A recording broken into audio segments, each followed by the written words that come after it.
The success of many of the programs we're highlighting depends on corporate support, and many companies are local. In the case of Dealer Tire, their support soon extended to their whole staff. What really kicked it in was the employees of Dealer Tire became mentors and coaches to these kids. People who know and understand students from the inner city, whether in ECity or part of the general school population, admire them for their resilience and fortitude. Among them is Cleveland Metropolitan School District CEO Dr. Sanders.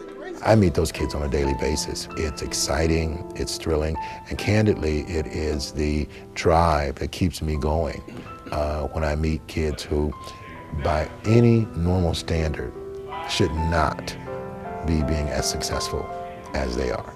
They're raising themselves, they're coming to school on their own, they're filling out their own financial aid information, they're visiting their own colleges, they're making their own academic decisions, and somewhere in there is a support mechanism for that child.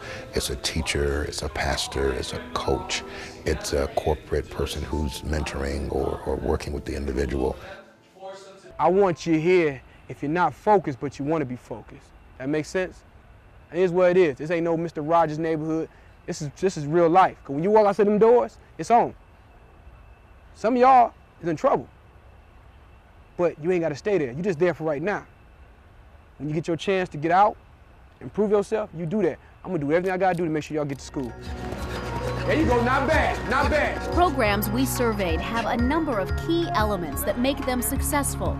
And the most successful ones are now benefiting from a trickle-down process. The ones who were helped are now helping others. Take the story of Mark Harris, once helped by ECity staff and teachers. Come on, boom! Now the owner of a sports exercise company, Raw Talent Sports.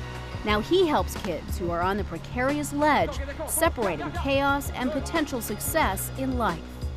When parents aren't there and there's no true structure, who's guiding this kid? You know, who's helped developing his mind? So I take it upon myself, that's what ECity's trying to do, to say, hey, we're a place you can come over, chill over here for 8 hours, or how many hours, and let's go ahead, let's go build some structure, let's get some discipline in you, let's go ahead and reiterate good values and let you know that this is all possible. You have to work for it.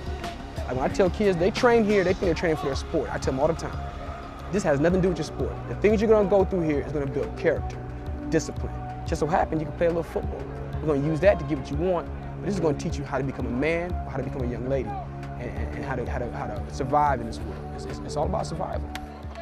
The trickle-down effect of the ECity program is extensive.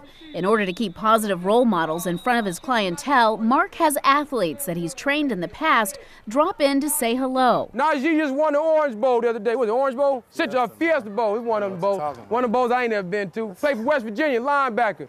Some of these young men played in bowl games just this year. Others are also playing Division I college football. And then there are the kids that a local school coach brings in for a workout. Some are in serious legal trouble or got kicked off their team. And now they're being rehabilitated, reprogrammed to once again become responsible young men. There were some kids that they ran into some trouble. They were actually kicked off the football team. And I decided it would be a good thing to get them hooked up with Mark, knowing that Mark, comes from a same kind of family background that I come from. We have the same kind of values and morals, and he jumped on the chance to really try to help out these young men. So Pop, pop, pop, pop, pop, pop, pop, pop. It builds character. It's a model for success is what we're doing here at Raw Talent Sports. But I'm gonna do some things, Coach Adam and I, to make sure you guys still stay on that right track. We do what we gotta do. 2 years ago, the ECity Group launched a new school named Entrepreneurial Prep School, E-Prep for short. Its genesis is noted by its co-founder and the head of the school. He recalls John Zitzner's rationale. And I guess he had this crazy idea. He said, well, what if I could have these kids for, 8 hours a day or 10 hours a day? What kind of transformation could I see happen before me? And I guess that was the catalyst at that time. That was the dream. We started E-Prep School 2 years ago as a 6 through 12 model, starting with 6th graders. Now we have 6th and 7th. We're going to grow that 6 through 12. We're going to have 12 schools like E-Prep that are focused on high expectations, no excuses, extended school day, 11 months a year, with a promise that every single child graduates from E-Prep will be accepted to a four-year college and go. In our first year, we had to baseline assess our kids. We had to find out what they knew and what they did not know. In our first year in reading, I believe it was 7% of our students were reading at grade level or above, 7% out of 121 kids. And that was really low. 12% were doing mathematics at grade level. In 1 year or 8 months before the state tested these kids again, it went from 7% to 75%, 12% to 62%, which is really remarkable. All right. And I credit that to passionate teachers and a structured environment. But we do have more time to do more work. Make no doubt about it, E-Prep is run differently. Expectations are high, discipline is tight, and the atmosphere is geared to learning.